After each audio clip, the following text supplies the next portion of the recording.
Do you think you can just come here and play the hero? Carter Blake clenched his fists, his voice trembling with rage. You have no idea who you're messing with, old man. Michael Harrison slowly lifted his gaze from the scattered papers on the floor. His calm eyes met the fiery, angry eyes of the 18-year-old. Carter, he said quietly, and there was something in his voice that sent a chill down the boy's spine. You're right. You really don't know who you're messing with. Behind Carter, his friends, Jake Martinez and Dylan Cooper, had gathered. All three were stars of the school football team, the kings of Riverside High School. No one ever dared to stand up to them. What do you mean by that? Jake hissed, pulling out his phone to record everything. Michael slowly rose from his knees where he had been picking up his things after yet another joke from the teenagers. His movements were smooth, precise, too precise for an ordinary school teacher. What I mean, he took a step forward, and something in his eyes made even Carter take a step back, is that some people come into your life to teach you a lesson, and some to become a lesson for others. Are you threatening us? Dylan's voice trembled treacherously. Michael smiled sadly. No, Dylan, I'm warning you, for the last time. The best part is yet to come. Stay with us to find out how it all ended. Meanwhile, like and subscribe to the channel so you don't miss out. Monday, 7 in the morning, Milford, Connecticut. Riverside High School greeted the new day with the usual chaos of teenage voices, slamming lockers, and the pounding of feet in the hallways. Michael Harrison stood in front of the main entrance of the school, gripping a worn leather briefcase. At 43, he looked like a tired man who had been through a lot in life. Gray hair at his temples, deep wrinkles around his eyes, slightly hunched shoulders. Nothing gave away his former military background. None of the passing students paid him any attention. Just another middle-aged teacher, another forgotten face in their world of social media and teenage dramas. School principal Robert Anderson met Michael in the main office with a strained smile of a man who has to deal with too many problems at once. Mr. Harrison, welcome to Riverside. I hope the move went smoothly? Thank you, Mr. Anderson. Everything is fine.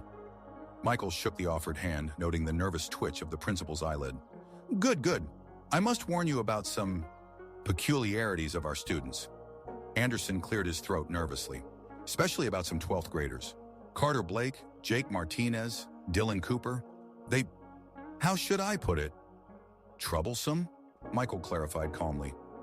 Influential, the principal corrected. Their parents are on the school board, very generous donors.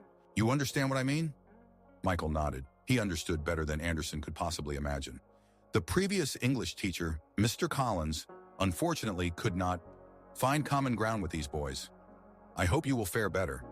What happened to Mr. Collins? Anderson avoided a direct answer. Nervous exhaustion, early retirement for health reasons. Michael mentally noted this information.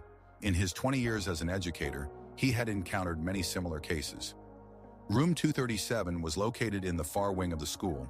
Michael pushed the door open and entered the spacious room with large windows and rows of desks. On the board, obscene drawings and inscriptions were scrawled in chalk. Clearly yesterday's gifts from the students. Michael calmly erased the board and began to arrange his few belongings. A few books, a stack of notebooks, a framed photo, a family picture where he was embracing a young woman and a little girl. He turned the photo face down against the wall. Two painful memories. At 8 o'clock, the bell rang, and students began to enter the classroom. Most looked like ordinary teenagers. Some interested, some bored, some outright sleepy after an early rise. But when Carter Blake appeared in the doorway with his friends, the atmosphere in the classroom instantly changed. Carter was a tall guy with an athletic build, perfectly styled dark hair, and a confident smile. He wore the signature jacket of the school football team, adorned with badges and patches. Jake and Dylan flanked him on either side, like bodyguards for a celebrity. The other students instinctively parted, clearing a path for them to the back rows. So, began Michael once everyone was settled, my name is Mr. Harrison. I am your new English language and literature teacher. Carter yawned dramatically and propped his feet up on the desk of the student in front of him. This semester we will be studying works that raise questions of justice, moral choice, and the consequences of our actions. Boring, Jake loudly commented, eliciting chuckles from several classmates. Michael continued as if he hadn't heard. Let's start with a simple question. What is true strength? Who can answer? Emma Richardson, sitting in the front row, raised her hand. I think true strength is the ability to help those who are weaker than you. Great answer, Miss Richardson. Michael nodded approvingly. Nonsense, scoffed Carter. Strength is when everyone is afraid of you, when you can do whatever you want and no one dares to contradict you. Interesting perspective, Mr. Blake. Michael turned to him. What do you think about hidden strength? About people who seem weak but actually possess incredible power? Those don't exist, Carter declared confidently. If you're strong, you show it. Everything else is just weaklings trying to look cool. Michael slowly nodded. We will come back to this question. As soon as the bell rang to end the lesson, Carter stood up and headed for the exit. As he passed the teacher's desk, he accidentally knocked Michael's backpack, causing it to fall to the floor and spill its contents. Oh, sorry, Carter said with feigned regret. What a nuisance. His friends snickered, and the other students hurriedly left the classroom, not wanting to get caught up in the conflict. Michael calmly knelt down and began to gather the papers. Among them were documents that an ordinary school teacher shouldn't have. Papers marked confidential, photographs of military operations, letters from high-ranking officials. Fortunately, the teenagers were too busy basking in their own superiority to notice the details. Only Emma Richardson lingered in the classroom. Mr. Harrison, I'm really sorry. They do this to all new teachers. Don't worry, Miss Richardson. I've faced more serious problems. They won't stop, the girl warned. Mr. Collins thought he could reform them. In the end, he had to be taken away in an ambulance right during class. He had a nervous breakdown when Carter brought a rat to class and let it run down his shirt. Michael looked up from the papers he was collecting. A rat? They said it was an experiment to study human reactions to stress. The principal didn't punish them. Carter's parents donated a new wing to the library. I see. Michael finished gathering his things and stood up. Thank you for the warning, Emma.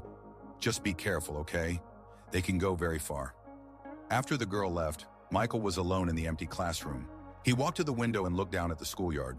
There, Carter and his friends were animatedly arguing about something, occasionally pointing toward the second-floor windows. Michael took out his mobile phone and scrolled through his contacts. Among them were numbers for social workers, child psychologists, and specialists in dealing with troubled teenagers, people he had collaborated with throughout his teaching career. For 20 years of working in various schools, he had encountered hundreds of children like Carter, Jake, and Dylan. Most of them just needed the right approach and understanding.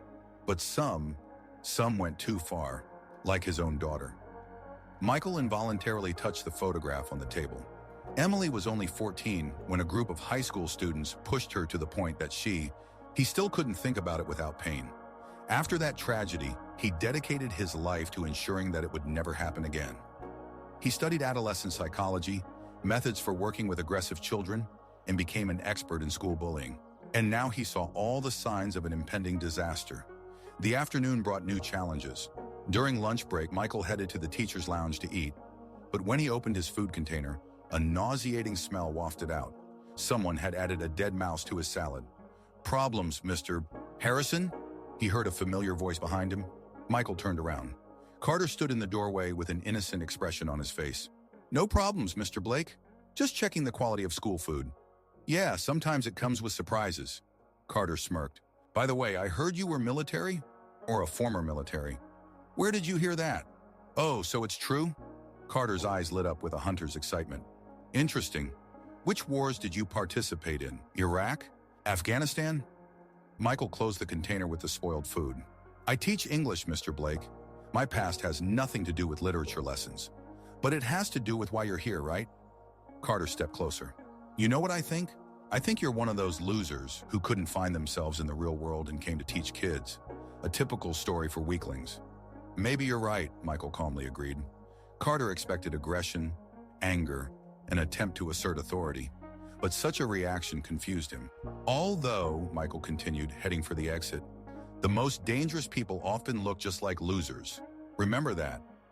After he left, Carter stood in the teacher's lounge, pondering those words. The next English lesson turned into a real trial. Carter, Jake, and Dylan did everything they could to disrupt the class.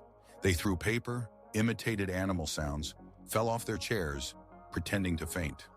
Michael continued the lesson as if nothing was happening. He talked about William Golding's novel Lord of the Flies, a story about how civilized children turn into savages when rules and adult authority disappear. It's interesting to note, he said, scanning the class, that the main antagonist of the novel, Jack, wasn't the strongest or smartest boy, but he understood the psychology of the crowd. He knew how to manipulate the fears and desires of other children. Carter stopped his antics and listened attentively. Jack created a cult of power and cruelty, but in the end, his empire collapsed because it was built on fear, not respect. Fear is a very unreliable foundation for power. What happened to Jack in the end? Dylan suddenly asked. He was rescued, Michael replied, but the rescue came from outside. Adults intervened and stopped the chaos. Jack couldn't handle the consequences of his actions on his own. Carter frowned. He felt that the teacher was speaking not just about literature. After the lesson, when most of the students had left, only one boy remained in the classroom. Aaron Wells, a thin 17-year-old boy in glasses, nervously fiddled with the strap of his backpack. "Mr. Harrison?" he quietly called. "Can I talk to you?" "Of course, Aaron. What's the matter?" The boy looked around the door, making sure they were alone. "They make me do their homework. Carter and his friends, for 6 months now." Michael set down his pen and looked closely at the teenager. "Tell me more." "At first, they just copied from me.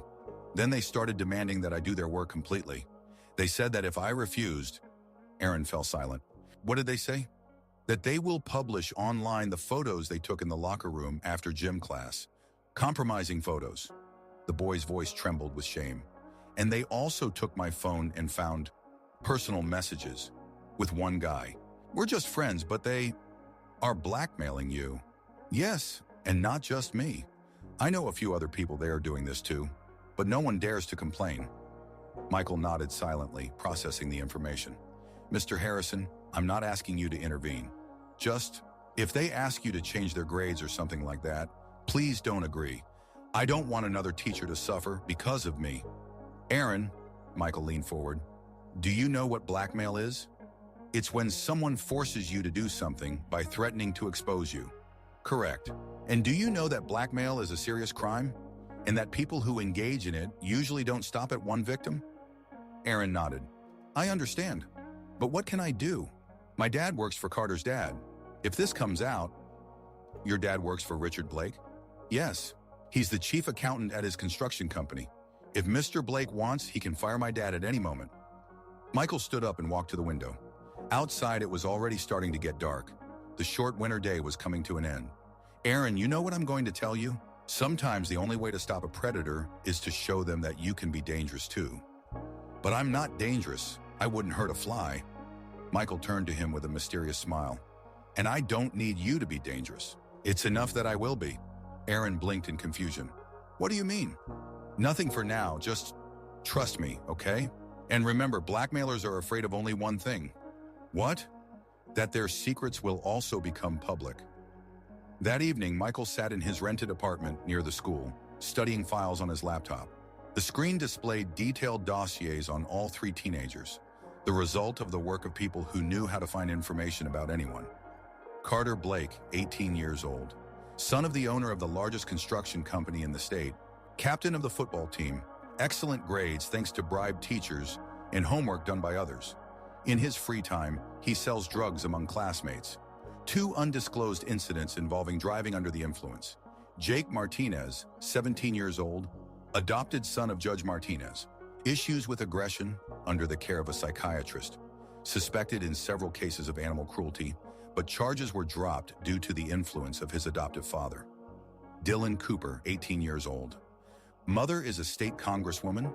Father is a well-known lawyer. Serious gambling problems, owes a large sum to the local mafia.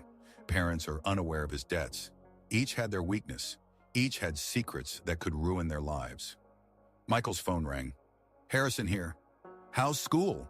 asked a familiar voice without introduction. "The situation is worse than we thought. This is not just school bullying. This is organized crime with minors in leading roles. Blackmail? Blackmail, drug dealing, possibly coercion into prostitution. I'm still checking the details." "How many victims?" "At least 7 people I've already identified, probably more." Pause. "Proceed with protocol number 3. "Are you sure?" "Protocol 3 means complete exposure. These kids could become tomorrow's serial killers or terrorists. Better to stop them now." "Understood." Michael hung up and looked back at the laptop screen. Protocol number 3 meant he was no longer restricted in his methods. All means were considered permissible. He opened a new file and began drafting a plan. The next morning, Carter woke up to the ringing of his phone. It was the school administration. "Mr. Blake? This is Mrs. Hendricks from the office." You need to come to school with your parents for an urgent meeting with the principal. What's it about? Complaints have been filed about your behavior. Several students and their parents have approached the administration. Carter felt his stomach tighten with fear. What complaints? You will find out at the meeting. We expect you in an hour. The line went dead. With trembling hands, Carter began scrolling through his contacts on his phone, searching for Jake's number. Jake, we need to meet. Right now. But when he got to his friend's house, he found out that Jake had received a similar call. Someone had reported him to the juvenile services for his aggressive behavior at school. Dylan was also in a panic. His mother received an anonymous call from a concerned parent who reported that her son was extorting money from younger students. With trembling hands, Carter began scrolling through his contacts on his phone, searching for Jake's number. Jake, we need to meet. Right now. But when he got to his friend's house, he found out that Jake had received a similar call. Someone knew about his visits to the psychiatrist, about hidden acts of cruelty, about him forging health certificates. Dylan was also in a panic. The caller knew about his debts, where he was getting money, and even that he was stealing from his mother's wallet. This can't be a coincidence, Carter said as they gathered in an abandoned warehouse on the outskirts of town. Someone is systematically attacking all of us. But who? Jake paced nervously. Who could know so much? The only newcomer in our lives is the new teacher, Dylan said slowly. Harrison, come on, he's a total loser. But remember what he said about the most dangerous people? Carter frowned. That they often look like losers? Silence hung in the air. We need to check, Carter finally said. We need to find out who this Michael Harrison really is. Chapter 4. Revealing the cards. The atmosphere at school was strange. Carter, Jake, and Dylan were behaving unusually quietly. They had stopped bullying weaker students, didn't cause disruptions in class, and even greeted the teachers. Aaron Wells approached Michael after the second English lesson. Mr. Harrison, something incredible has happened. Carter returned all the money he made me steal from home, and he deleted all the compromising photos from my phone. That's wonderful, Aaron. But I don't understand why. What happened? Michael shrugged. Maybe he just grew up. Or someone made him do it. Aaron looked closely at the teacher. Mr. Harrison, are you really just an English teacher? What else could I be? I don't know. But regular teachers can't change people so quickly. Michael smiled. Sometimes people change themselves when they understand the consequences of their actions. After class, Michael stayed in the classroom, grading notebooks. He knew they were coming. Sure enough, half an hour later, the door opened, and all three entered the classroom. But this time there was no sign of their previous aggression. They looked scared and confused. Mr. Harrison, Carter began, we need to talk. Of course. Have a seat. The teenagers sat in the front row, which was unusual. Usually they took seats at the back of the class. It was you, wasn't it? Carter asked directly. The calls this morning? What calls? Don't pretend. We know it was you. Michael set down his pen and looked at them intently. Let's say it was me. And what's next? Who are you? Jake blurted out. You're not an ordinary teacher. What makes you think that? Ordinary teachers don't know such details about students' lives, Dylan said, and they can't obtain information that's impossible to get. Michael stood up from behind the desk and walked to the window. You know, boys, there's a profession dedicated to protecting people from predators. Sometimes predators wear military uniforms and shoot automatic weapons. And sometimes they wear school uniforms and use psychological pressure. Are you a spy? Carter asked distrustfully. I am the one who stops people from hurting the innocent. Michael turned to face them, and the teenagers saw something in his eyes that made them shrink in their chairs. In the past 2 years, 3 students at this school have attempted suicide. 5 have transferred to other schools. 2 ended up in a psychiatric hospital. And all of this is the result of the actions of one group of students. We didn't force anyone to kill themselves, Jake protested. No? Then tell me about Timmy Johnson. The teenagers exchanged glances. Timmy Johnson was a student in their class last year, a quiet, withdrawn boy whom they regularly bullied. Timmy just moved away, Dylan said uncertainly. Timmy tried to hang himself in the basement of his house, Michael coldly stated, after you posted the video online of him crying in the school bathroom. His younger sister saved him. Silence. And Sarah Mitchell? Do you remember her? What happened to her? Carter croaked. She is still on antidepressants after you spread rumors about her personal life. Rumors that led her parents to send her to a closed school for troubled teens. Michael stepped closer to them, and all three instinctively recoiled. Want to know who I am? I am a teacher with 20 years of experience in tough schools. A man who lost his own daughter due to bullying similar to what you are doing. The teenagers froze. My Emily was 14 when a group of high school students drove her to attempt suicide. She survived, but the psychological scars remain forever. Michael paused, gathering his strength. After that incident, I studied everything I could about teenage aggression, school bullying, the psychology of victims and aggressors. I became an expert in this field. He looked at each of them. And when I see kids like you, I know exactly where this will lead if I don't intervene. What do you want from us? Carter asked quietly. I want you to understand a simple truth. Your behavior destroys lives. And if you don't stop, you will eventually destroy your own. What do you want from us? Carter asked quietly. I want you to understand a simple truth. Your behavior has consequences. And those consequences can be much more serious than you think. Michael stood up and approached the board, where he wrote one word: choice. Each of you has a choice. You can continue to be predators and end up in prison or a psychiatric hospital, or you can change your life starting from this moment. What if we don't want to change? Carter asked defiantly. Michael turned to him with an expression that made the teenager regret his words. Then I will make it so that you have no other choice. That evening, Carter sat in his room, trying to process what had happened. His phone lay on the table, and he was afraid to even touch it. What if that person with the distorted voice called again? His father entered the room without knocking, a habit that used to annoy Carter but now frightened him. Son, I need to talk to you. Richard Blake was a man of impressive stature, accustomed to being obeyed without question. He had built a construction empire practically from scratch, and his business methods were not always legal. I received a strange phone call today, he began, sitting on the edge of the bed. Someone told me some very interesting information about your school activities. Carter froze. What information? That my son is involved in blackmail and drug dealing right at school. His father's voice was deceptively calm. Can you imagine what a blow this could deal to our family's reputation? Dad, I can explain everything.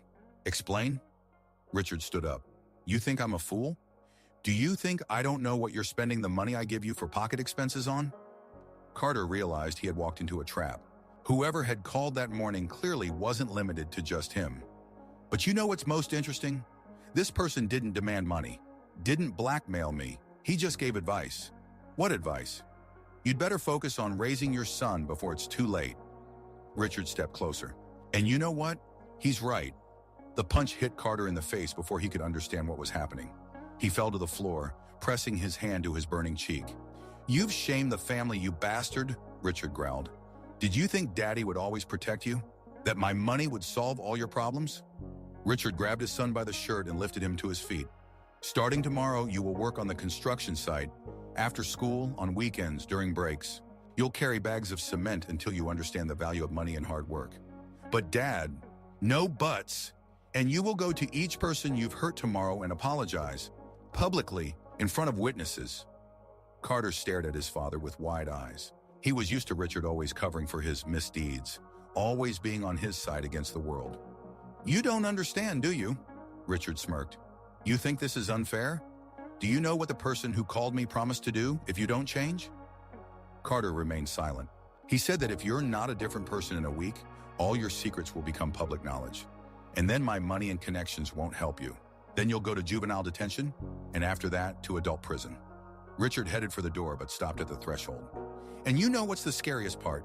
I'm starting to think that maybe this will be for the best. The door slammed, leaving Carter alone with his thoughts and a burning cheek. At the same time, Jake was sitting in the office of the family psychiatrist, Dr. Stephen Wright. His foster parents had brought him here after a similar phone call. Jake, the doctor said gently, your parents are very worried. They were informed about some incidents at school. Who told them? That's not important. What's important is that you've been hiding serious aggression issues from us. Jake shifted nervously in his chair. He hated these sessions, hated how the doctor looked at him as if examining him under a microscope.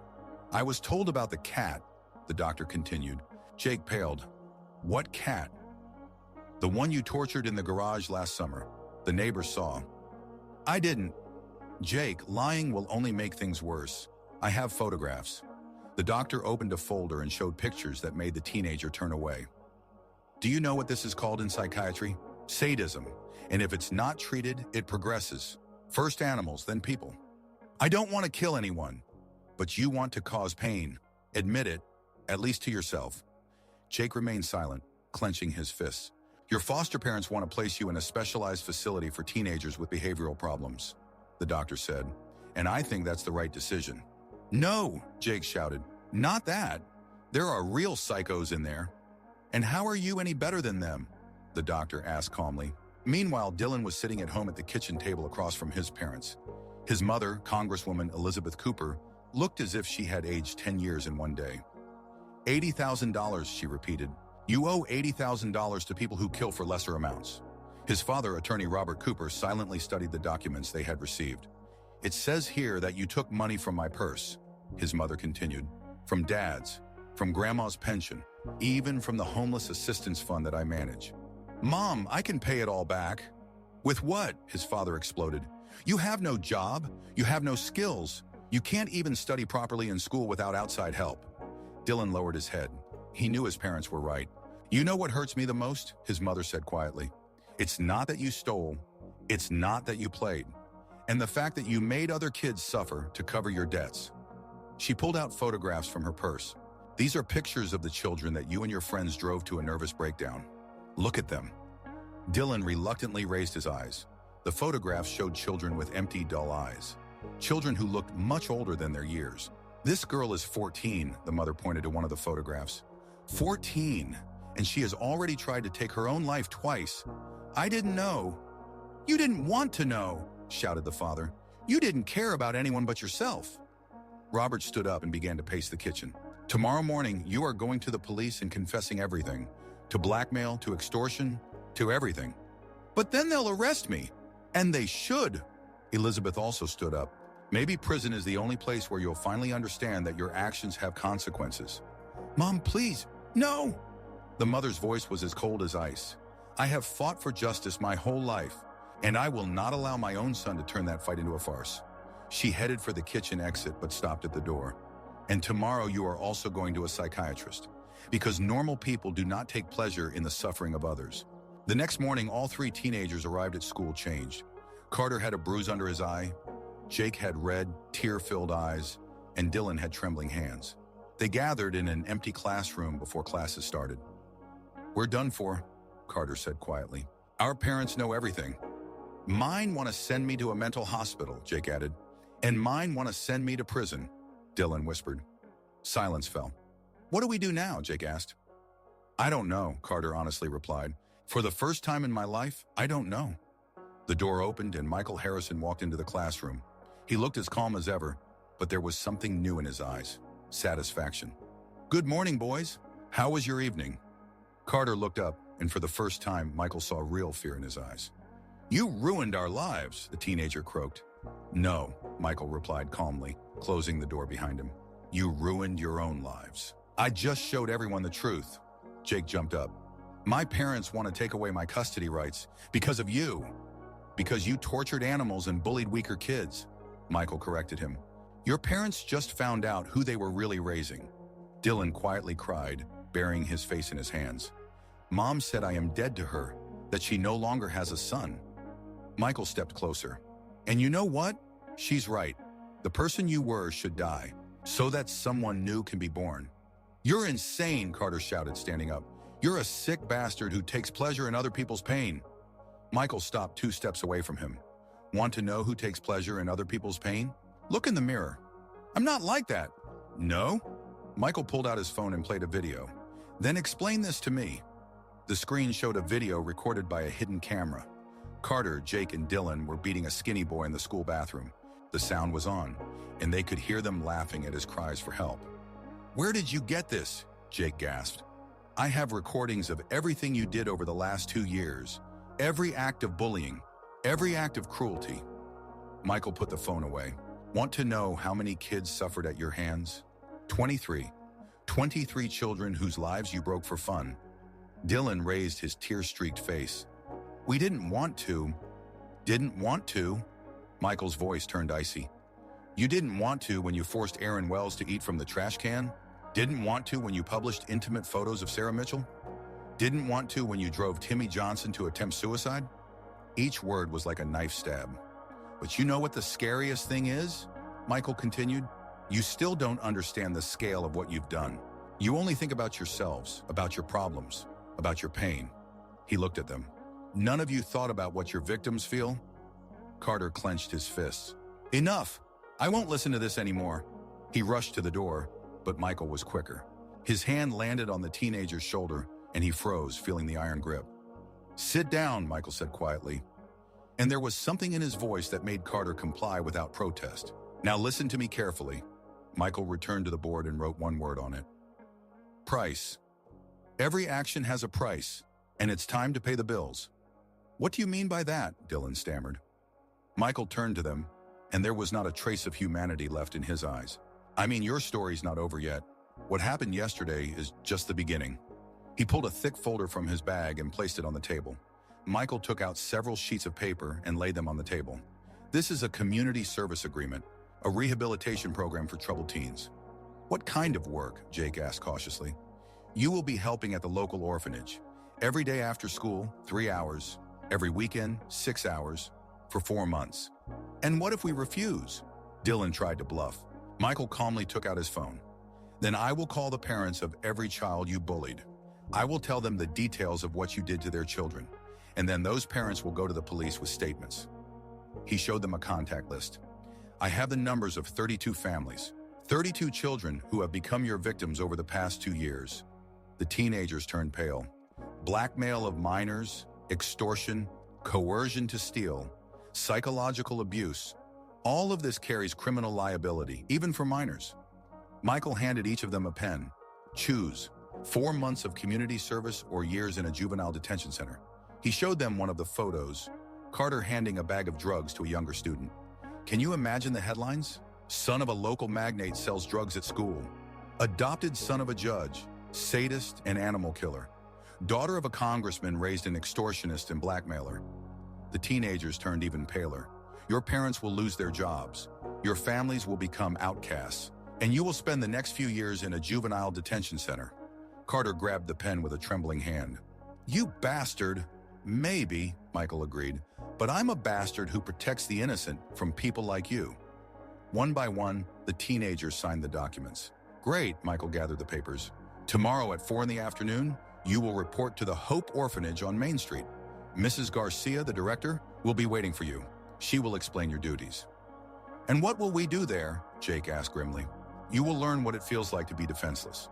You will understand what it means to depend on the kindness of others. Maybe for the first time in your life, you will understand what your victims feel.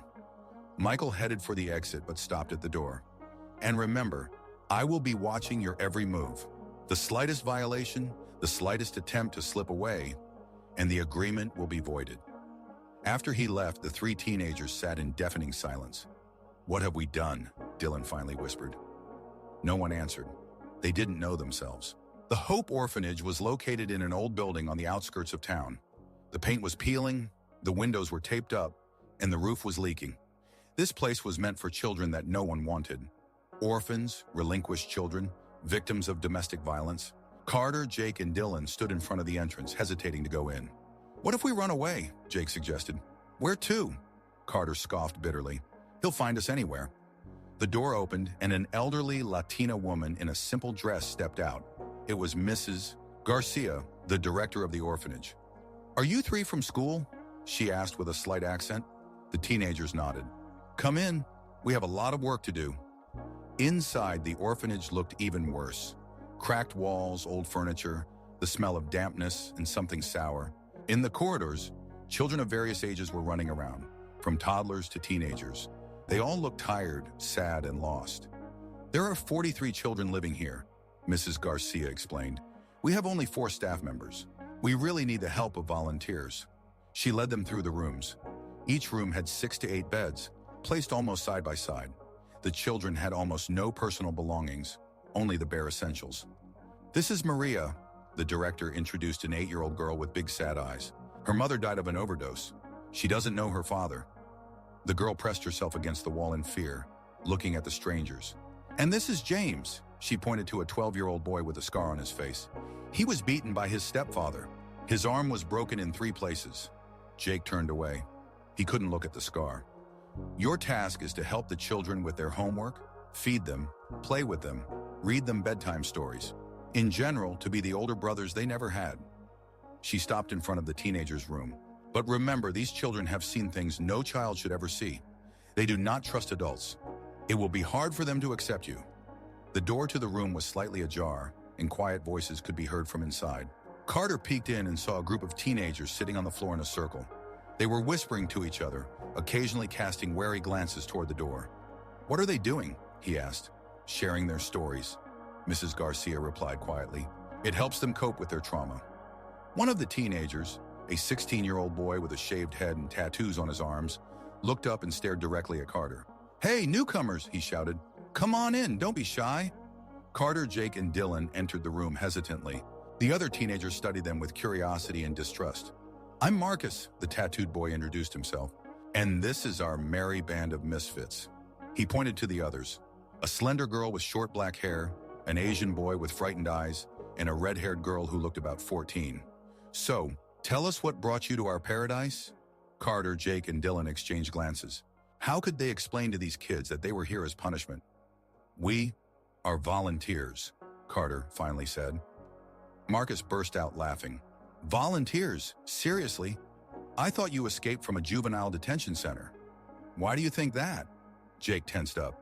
"Because it's written all over your faces. I did bad things," Marcus smirked. "Trust me, I know this. I was just like you." He rolled up his sleeve and showed the scars on his forearm. "See this? I cut myself when I was feeling bad. And I felt bad every day since my father started messing with me." An awkward silence fell. "Now it's your turn," Marcus continued. "What did you do?" Carter felt his cheeks burning with shame. These children, who had experienced real horrors, were looking at him with expectation. And he had to admit that he had bullied other kids for fun. "We did bad things at school," he said quietly. "What kind of things?" Marcus pressed on. Dylan couldn't take it anymore. "We bullied weaker kids, humiliated them, made them give us money." The atmosphere in the room changed instantly. The teenagers tensed up, their faces turning cold. "So you're those bastards," Marcus said slowly. "The ones responsible for kids ending up here." "What do you mean?" Jake asked. "Do you see that girl?" Marcus nodded toward the red-haired girl. "Her name is Emily. She ended up here after a group of high school seniors drove her to a nervous breakdown at her old school. Just like you." Emily shrank back upon hearing her name. "And Kevin," he pointed to the Asian boy, "ran away from home after school bullies posted a video online of him getting beaten up. His parents blamed him, not the bullies." Carter felt something break inside him. "We didn't know," he began. "Didn't know," Marcus exploded, "or didn't want to know. You didn't care what happened to your victims after you played with them?" He stood up and stepped closer.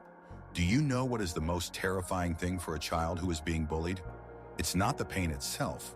It's that they start to believe they deserve it, that they are truly worthless, unworthy of respect and love." Marcus pointed to the scars on his arm. "This is what happens to the children you break. They start to hurt themselves because they think they don't deserve better." Jake turned away, unable to look at the scars. "And some," Marcus continued, "just end it all, like my brother." He pulled a photograph from his pocket and showed it to them. It was a boy about 14 with a kind smile. His name was Tommy. He hanged himself in his room after classmates filmed him being beaten in the bathroom and posted it online. Tears welled up in Dylan's eyes. He was only 14. Marcus's voice trembled. He wanted to be a doctor, to help people. But instead, he decided the world would be better off without him. Marcus tucked the photograph away. "So don't tell me you didn't know. You just didn't want to think about the consequences." A heavy silence hung in the room. Carter, Jake, and Dylan sat with their heads down, unsure of what to say. "But you know what?" Marcus suddenly said. "You have a chance to make it right." "How?" Carter asked hoarsely. "By helping kids like us, showing them that not all older kids are complete bastards." He extended his hand to Carter. "My name is Marcus, and if you really want to change, I'm ready to help you." The first days at the shelter became a real hell for the 3 teenagers. The children didn't trust them, the caregivers were suspicious, and the work itself turned out to be much harder than they had expected. Carter helped the little ones with their homework, but they constantly got distracted, cried, and demanded attention. He was used to having his wishes fulfilled without question, but here he had to show patience, something he had never had. Jake worked in the kitchen, washing dishes and helping to prepare food. The physical work exhausted him. His hands were covered in cuts from the cleaning supplies, and his back ached from standing at the sink all the time. Dylan read bedtime stories to the children, but when he saw their frightened, distrustful eyes, his voice betrayed him and trembled. These children reminded him of what his own victims had been like. At the end of the first week, Mrs. Garcia called them into her office. "How's it going?" she asked. "It's tough," Carter admitted honestly. "That's good. If it were easy, you wouldn't learn anything." She pulled a folder from her desk drawer. "Do you want to see the files of the children you're working with?" The teenagers exchanged glances and nodded. Mrs. Garcia opened the first file. Maria, 8 years old. Her mother died of a drug overdose when the girl was 5. She lived with her grandmother for 2 years until the grandmother was hospitalized with a stroke. She spent the last year in 3 different foster homes. She was returned each time. "Why?" Dylan asked. "Nightmares, bedwetting, panic attacks, common symptoms of post-traumatic stress in children." She turned the page. James, 12 years old. His stepfather systematically beat him for 4 years. His mother knew but did nothing. The boy ended up in the hospital with a broken arm and internal injuries. Only then did social services intervene. Carter felt a lump in his throat. Kevin, 15 years old. He came from South Korea with his parents 2 years ago.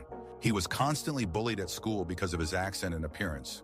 Classmates filmed him being beaten and posted it on social media. His parents blamed him for bringing shame to the family.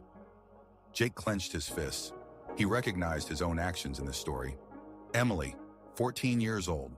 A group of high school girls at her school created a fake social media page where they posted insulting messages in her name. The girl became an outcast, lost all her friends. She tried to take her own life by taking her mother's pills. Dylan covered his face with his hands. "Do you want to know what all these children have in common?" Mrs. Garcia asked. The teenagers were silent. They all believe they deserve to be treated badly, that they are unworthy of love and respect. That's what bullying does to children. She closed the folder. Each of these children could have become a doctor, a teacher, an artist. But instead, they are fighting just to survive. Carter raised his head. "How can we help them?" "Show them that they are worthy of love, that someone cares about them, that they are not alone." Mrs. Garcia stood up. "Now go to work. And remember, every word you say, every gesture you make can be a ray of hope for these children or yet another wound." 3 weeks passed. Carter, Jake, and Dylan gradually got used to working at the shelter. The children began to trust them, although some still remained cautious. That evening, Carter was helping 7-year-old Michael with drawing. The boy was very quiet, hardly spoke, and always kept to himself away from the other children. "What are you drawing?" Carter asked. Michael showed his drawing. It depicted a family, a mom, a dad, and a little boy. They were all smiling. "Is this your family?" The boy nodded. "And where are they now?" "Mom is in heaven," Michael said quietly. "And Dad? He didn't want me." Carter felt his heart tighten with pain. He remembered how cruelly he had bullied defenseless children like him, and he felt unbearably ashamed. "Michael," he said cautiously, "do you know that you are a very good boy?" The child looked at him in surprise. "Really? Really? And what happened to your parents is not your fault?" Michael pondered. "Then why did Dad say that I was bad? That mom died because of me?" Carter felt something twist inside him. This little boy blamed himself for his mother's death just because some jerk told him that. "Listen to me carefully." Carter crouched down to be at eye level with the child. "Your dad said something foolish. Adults sometimes say foolish things when they are hurting. You are not to blame for what happened to your mom." "How do you know?" Michael asked skeptically. Because I used to be bad myself. Very bad. And I know what bad people look like. But you are not one of them." The boy studied Carter's face closely. "Are you good now?" "I'm learning to be good," Carter answered honestly. "Every day I'm learning." Michael smiled. The first time during all the time Carter had known him. "Can you teach me to be good?" Carter felt tears welling up in his eyes. "You are already good, Michael. You just need someone to tell you that." Meanwhile, in the next room, Jake was playing a board game with a group of children. One of the boys, 10-year-old David, was constantly cheating, trying to win at any cost. In the past, Jake would have exploded and yelled at the child. But now he understood that this behavior hid a desperate desire to be better than others in something. "David," he said quietly, How about we try to play fair? Why? The boy snapped. I'll lose anyway. Who said losing is bad? My dad. He said losers deserve only kicks. Jake froze. Those words were almost an exact copy of what he himself had told his victims at school. Your dad was wrong, he said. Losing is okay. The main thing is to try. You're just saying that so I won't be upset. No. Jake looked the boy in the eyes. I'm saying this because I thought differently for a long time, and it made me a bad person.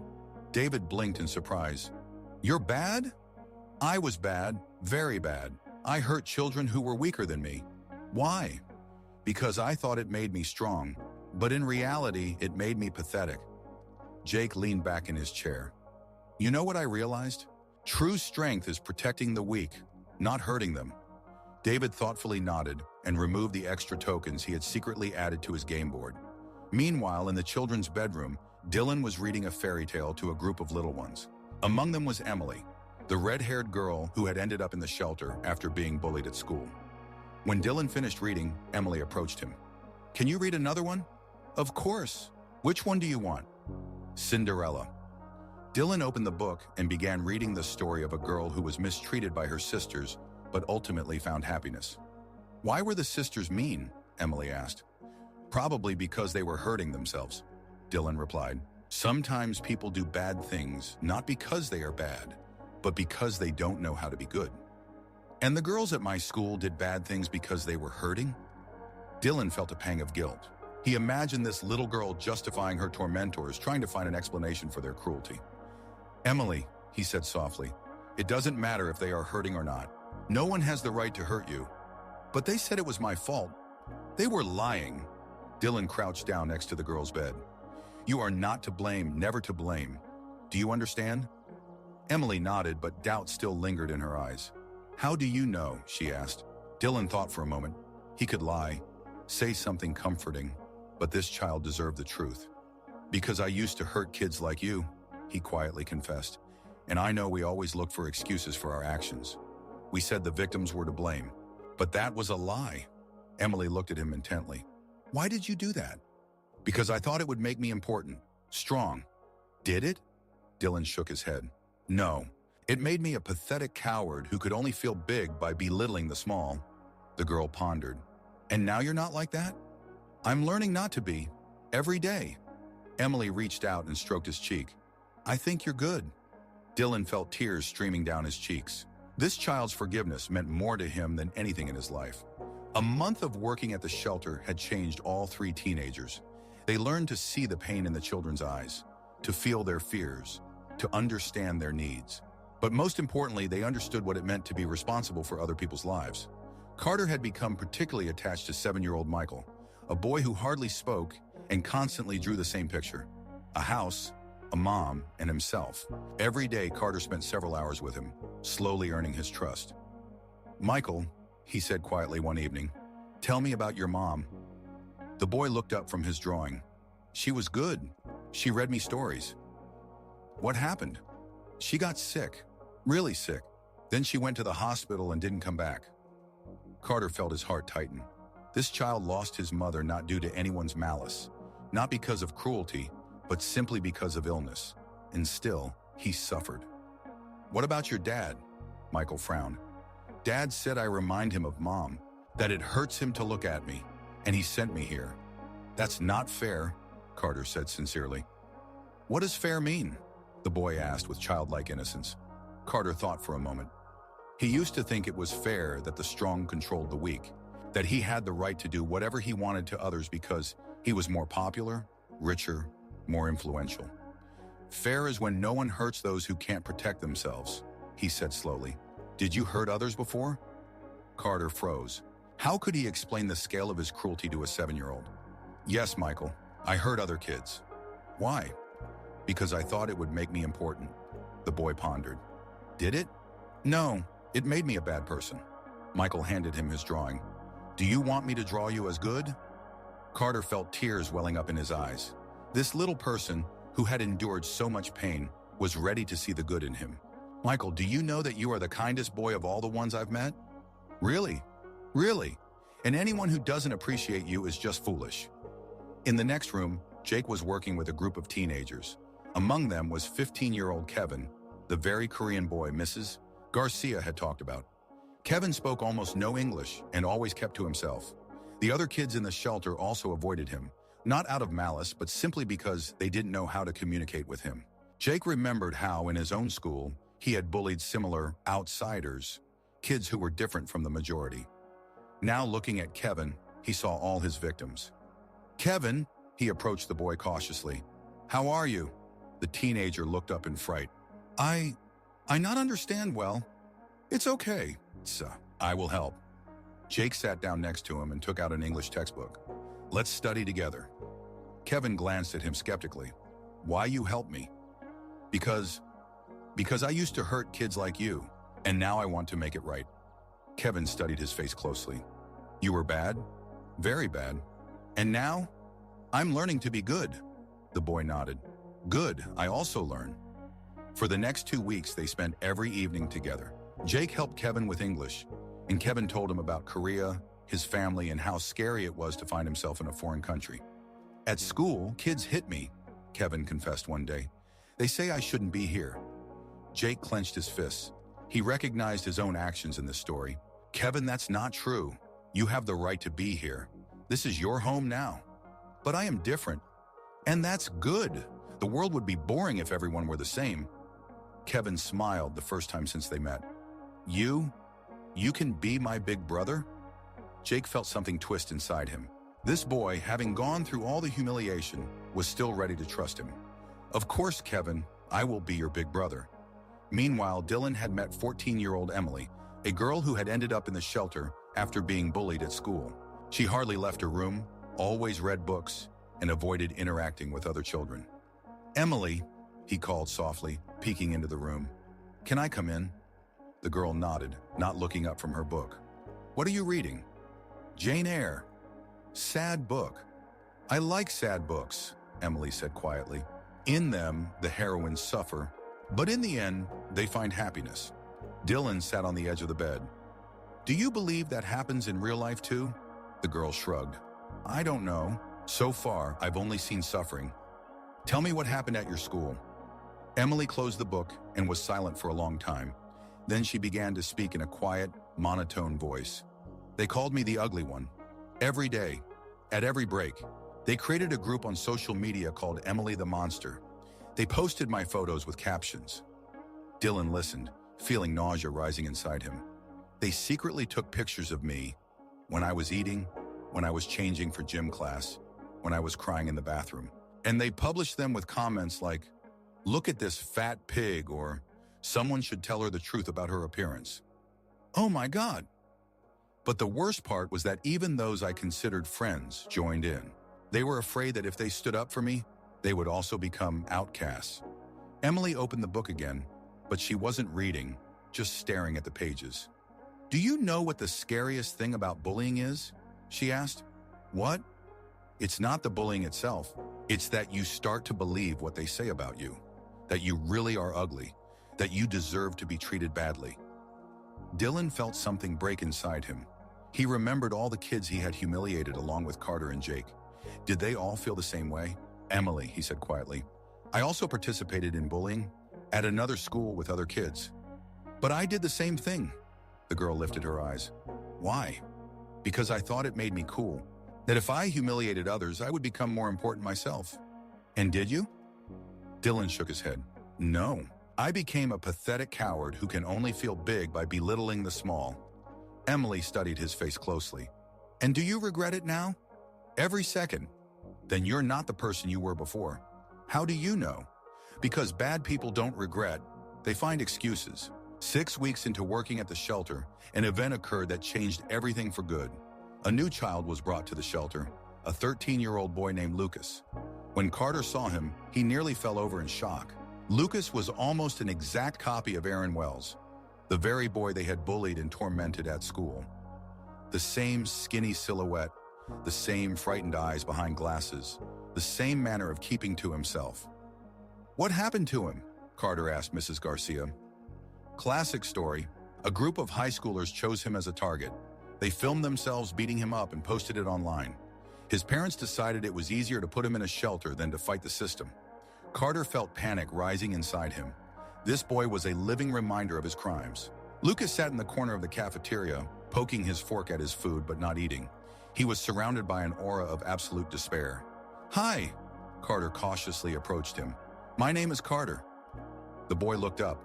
There was so much pain in his eyes that Carter almost turned away. "I know who you are," Lucas said quietly. "What?" "Mrs. Garcia told me that you three are former bullies, that you're working here as punishment now." Carter sat down in the chair opposite him. "That's true. So you're just like them, like those who tormented me." "I was like that, but I don't want to be anymore." Lucas bitterly scoffed. "Everyone says that, and then the same thing starts again." "Lucas, don't pretend you care. People like you don't give a damn about people like me. We're just entertainment for you." The boy stood up and ran out of the cafeteria. Carter sat there paralyzed by his words. There was so much hatred, so much despair in Lucas's voice that it was terrifying. And he realized this is how Aaron must have felt. These were the very words he wanted to say to him, but didn't have the courage to. That night, Carter couldn't sleep. He kept thinking about Lucas, about Aaron, about all the kids they had hurt. In the morning, he found Lucas in the shelter's library. The boy was sitting with a book, but not reading, just staring out the window. "Lucas, I need to tell you something."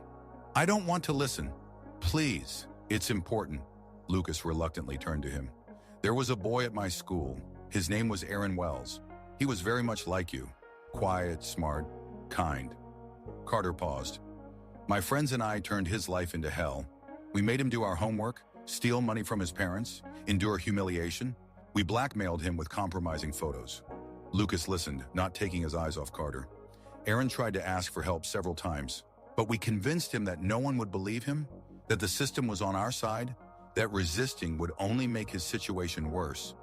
"And what happened?" Carter swallowed. "He tried to take his own life. He took a large dose of sleeping pills." Lucas paled. He was saved. They revived him at the hospital. But when he woke up, the first thing he said was, "I just wanted the pain to stop." Tears streamed down Carter's cheeks. "You know what I realized? That we didn't just torment him. We slowly killed his soul, day by day, word by word, humiliation by humiliation." Lucas was silent. "And now I look at you and see him. I see the same boy who was driven to despair. And I understand that there are millions like you and him." Carter stood up. "Lucas, I'm not asking for forgiveness. I don't deserve it. But I want you to know, you are not alone. And what they did to you is not your fault." He headed for the exit, but Lucas called out to him. "Carter." "Yes? What's going on with Aaron now?" "He got into medical school. He wants to become a psychiatrist to help kids who went through the same thing he did." Lucas pondered. "Has he forgiven you?" "Yes. I don't know why, but he has. Maybe because he realized that hatred destroys the one who hates, not the one who is hated." Carter looked at the boy in surprise. "How do you know that?" "I read it in a psychology book. There's a big library here." That same day, the parents of all three teenagers unexpectedly arrived at the shelter. Richard Blake, Judge Martinez with his wife, and Congresswoman Elizabeth Cooper with her husband. Mrs. Garcia greeted them in her office. "We want to take our children home," Richard Blake declared. "This community service idea has gone too far." "Why do you think that?" the director asked calmly. "Because they are changing," Elizabeth Cooper exploded. "Dylan calls every day and talks about some orphans. He cries on the phone. He never cried before. And Jake has become soft," Mrs. Martinez added. "Yesterday he saw a news story about homeless animals and started crying. That's not normal for a guy." "Carter wants to go to social college," Richard exclaimed. "He's abandoned all plans to manage my business." Mrs. Garcia listened carefully to everyone. "I'm sorry, but I don't understand the problem. Your children are learning empathy." "Empathy is a weakness," Richard barked. "In business, you have to be tough. And in court, fair, but not sentimental." Judge Martinez supported him. "In politics, rational, not emotional," Congresswoman Cooper agreed. Mrs. Garcia stood up. "You know what I'm going to tell you? It's your upbringing that has turned your children into bullies." A tense silence fell. "You taught them that strength is more important than kindness, that success is more important than honesty, that money is more important than humanity." She walked to the window. "And as a result, They nearly drove a child to suicide. That's not our fault, Richard shouted. No? Who taught Carter that wealth gives the right to humiliate the poor? Who showed Jake that violence solves problems? Who explained to Dylan that lying is better than telling the truth? The parents fell silent. Your children are here for the first time in their lives learning to be human, and you want to take them away? At that moment, the door opened, and Carter, Jake, and Dylan walked into the office. They heard voices and came to see what was happening. Dad? Carter said in surprise. What are you doing here? We're taking you home, Richard replied sharply. Enough playing charity. But I don't want to leave. What? Carter looked at his father with newfound confidence in his eyes. I said I don't want to leave. I'm needed here. You need to finish school and prepare to enter business college. I want to go to social college. Richard turned red. You're not going to work with these losers. You're the heir to an empire. What empire? Carter quietly asked. Built on the suffering of others? You're talking nonsense. No, Dad. Nonsense is what I used to say when I repeated your words about how the weak are meant to be ruled by the strong. Carter stepped forward. You know what I've realized over these weeks?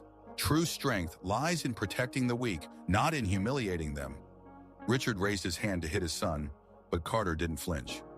Hit me, he said calmly. Show everyone how strong you are. The father's hand froze in the air. Meanwhile, Judge Martinez was trying to lead Jake away. Come on, son. A psychiatrist is waiting for you at home. I don't need a psychiatrist anymore, Jake replied. I figured out where my aggression came from. From where? From you, from your example. You always solve problems with force. You yelled at Mom, hit me for discipline, taught me to despise the weak. The judge stepped back. I taught you to be a man. No, you taught me to be an animal. And Congresswoman Cooper was pulling Dylan toward the exit. Enough of this spectacle. We're going home. Mom, stop. What? Dylan broke free from her grip. I'm doing something important for the first time in my life. I'm helping kids who have gone through the same thing as our victims. What victims? It's just school pranks. Mom, one boy almost committed suicide because of our pranks. Elizabeth Cooper paled. That's not true. It is. And you know what's the scariest part? He forgave us, and we don't deserve it. Dylan looked his mother in the eyes. You fought for justice in politics your whole life, but at home, you taught me that lying is okay if it helps achieve a goal. I didn't. You did, Mom. When you said, say I'm not home, when you asked me to lie about your whereabouts, when you explained that promises to voters are just words. Congresswoman Cooper sank into a chair. Mom, I don't want to be like I used to be. I don't want to be a copy of Dad who lies in court or you who lies to voters. Mrs. Garcia watched the scene with sad satisfaction. Do you see? She quietly said to the parents. Your children have become better, and you want to take them back to their old lives?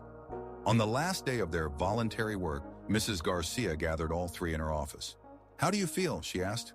Different, Carter honestly replied, like I'm really seeing the world for the first time. And what do you see? Pain. So much pain that we caused without even thinking. Mrs. Garcia nodded. And what do you plan to do with this knowledge? Before anyone could answer, the door opened. Michael Harrison walked into the office. Mr. Harrison? Jake exclaimed. What are you doing here? I came to check on your progress, Michael replied calmly, and to talk to you one last time. He sat across from them. Do you know why I'm really here? The teenagers were silent. Because an hour ago, I received a call from the hospital.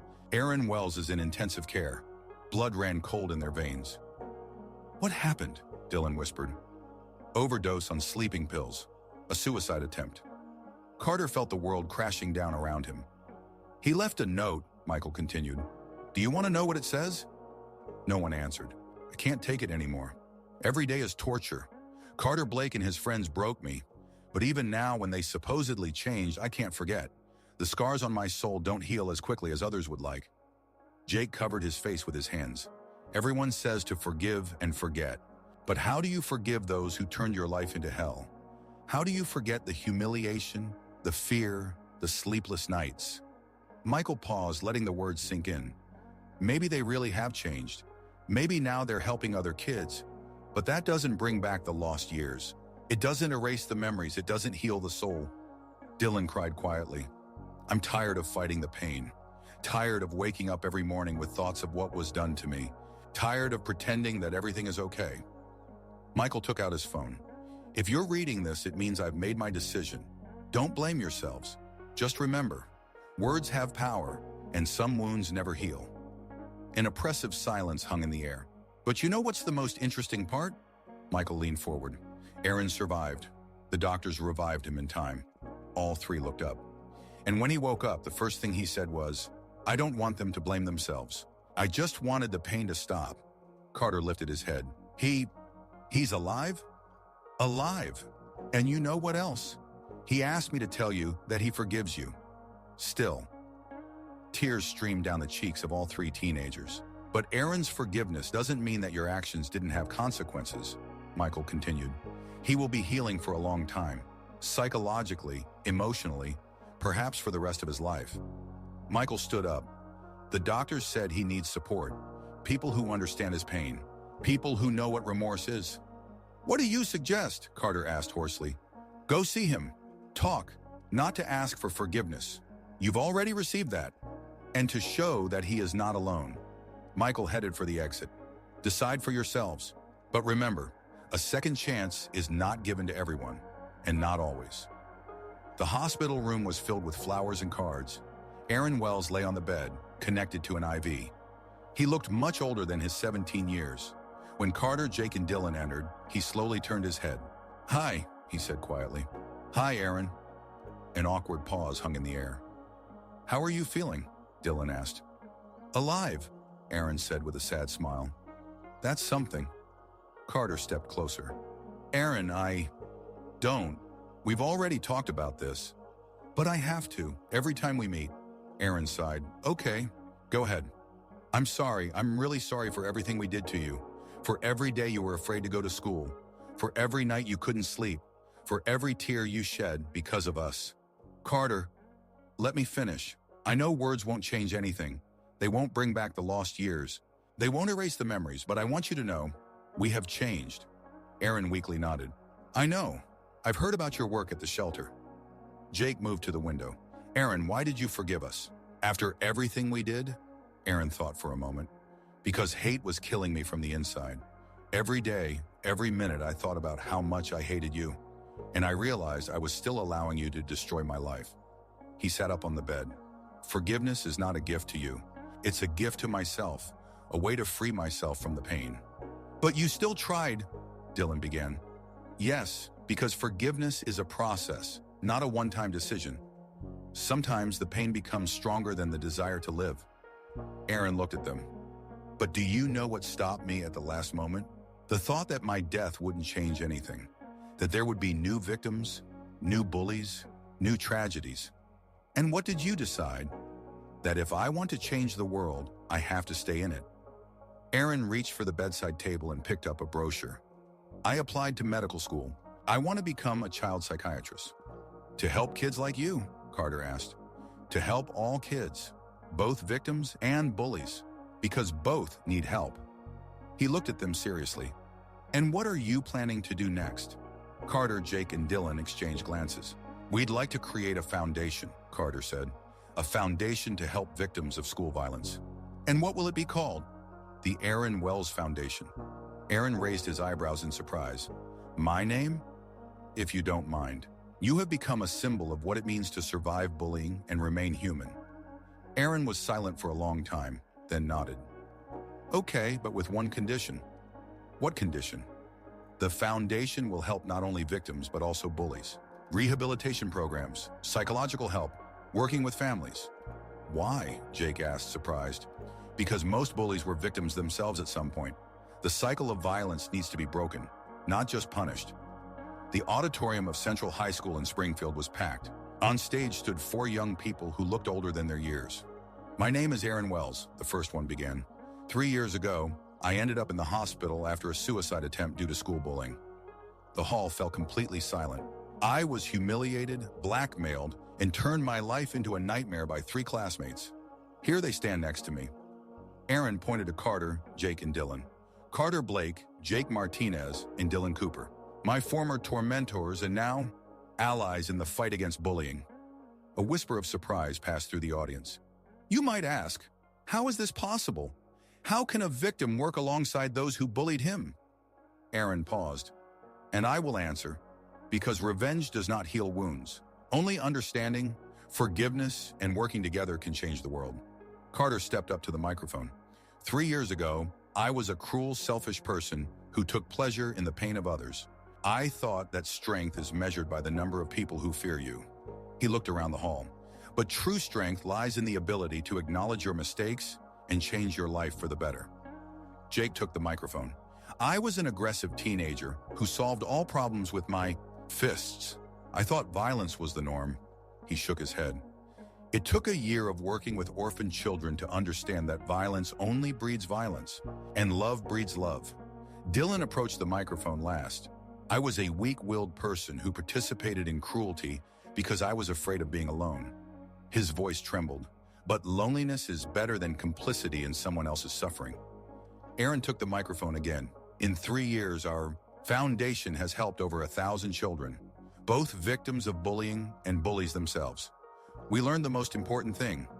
Evil can only be defeated by good. He scanned the room. Each of you can become a bully. Anyone can hurt someone weaker, but everyone can also make a different choice. Carter added, the choice to protect instead of attack. The choice to support instead of humiliate. Jake continued, the choice to be human instead of being a beast. Dylan concluded, the choice to love instead of hate. Aaron stepped forward. Remember, your words have power, your actions have consequences, and each of you can change someone's life for the better or for the worse. The hall erupted in prolonged applause. After the speech, a group of teenagers approached them with questions, thanks, and requests for help. A girl about 14 quietly said to Aaron, thank you. I thought no one cared, that I was alone. You are not alone, he replied gently, and you will never be alone as long as we are alive. When the hall emptied, the 4 friends stood on stage embracing. Do you think we changed anything? Carter asked. We tried, Aaron replied, and we will always try. Jake nodded. Some mistakes can't be fixed, but they can be turned into lessons for others. Dylan added, and some wounds become a source of strength. Aaron smiled. You know what's the most amazing thing? 3 years ago, I wanted to die because of you, and now I can't imagine life without you. Why? Carter asked. Because you remind me every day that people can change, that evil is not eternal, that there is always hope. They left the school together, heading to the bus that would take them to the next city, to the next children who need their help, to the next opportunity to show the world that forgiveness is stronger than revenge, and love is stronger than hate, and that every person deserves a second chance. The story ended, but its consequences continue to live in every child who reconsidered bullying a classmate, in every adult who intervened upon seeing injustice, in every person who understood the simple truth. Our actions matter, our words have power, and each of us is capable of changing the world. For better or for worse, the choice is always ours. In Boston, in a small apartment above a bookstore, Michael Harrison was reading a report on the work of Aaron Wells Foundation. Over 3 years, they helped prevent numerous cases of teenage bullying, rehabilitated over 300 aggressive teenagers, and supported 1,000 victims of bullying. A photograph of his daughter Emily hung on the wall, the same one he once made face the wall in a school classroom. Now he could look at her without pain, remembering not only the tragedy, but also the good that was born from that pain.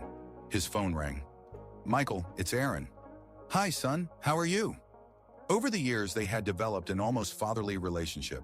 Michael had become the mentor Aaron lacked during the toughest times. Great. We just finished a speech in Chicago. I think we reached a lot of kids. I'm proud of you. Proud of all of you. Michael, I wanted to say thank you for everything. For what? For not letting us all give up. For showing that any pain can be turned into meaning.